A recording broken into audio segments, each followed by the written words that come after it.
خطبہ نمبر 17۔ امیر المومنین حضرت علی علیہ السلام اپنے اس خطبے میں ارشاد فرماتے ہیں، یہ خطبہ اس مقام پر دیا گیا جب مدینے میں آپ کی بیعت ہوئی۔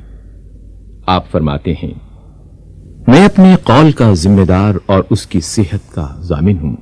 جس شخص کو اس کے دیدہ عبرت نے گزشتہ عقوبتیں واضح طور سے دکھا دی ہوں، اسے تقوی شبہات میں اندھا دھند کودنے سے روک لیتا ہے۔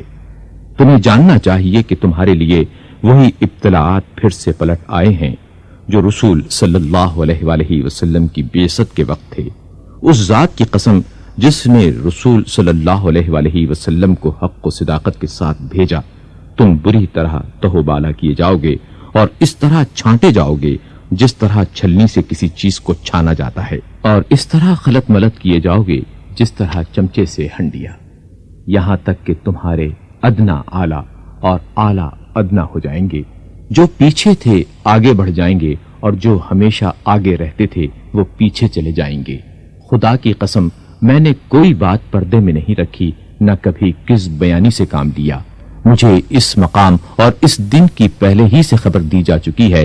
معلوم ہونا چاہیے کہ گناہ ان سرکش گھوڑوں کے مانند ہیں جن پر ان کے سواروں کو سوار کر دیا گیا ہو اور باگیں بھی ان کی اتار دی گئی ہوں اور وہ لے جا کر انہیں دوزخ میں پھاند پڑیں، اور تقوی رام کی ہوئی سواریوں کے مانند ہے جن پر ان کے سواروں کو سوار کیا گیا ہو، اس طرح کے باگیں ان کے ہاتھ میں دے دی گئی ہوں اور وہ انہیں با اطمینان لے جا کر جنت میں اتار دیں۔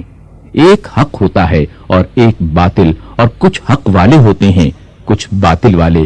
اب اگر باطل زیادہ ہو گیا تو یہ پہلے بھی بہت ہوتا رہا ہے، اور اگر حق کم ہو گیا تو بسا اوقات ایسا ہوا ہے اور بہت ممکن ہے کہ وہ اس کے بعد باطل پر چھا جائے، اگرچہ ایسا کم ہی ہوتا ہے کہ کوئی چیز پیچھے ہٹ کر آگے بڑھے۔ اسی خطبے کا ایک حصہ یہ ہے۔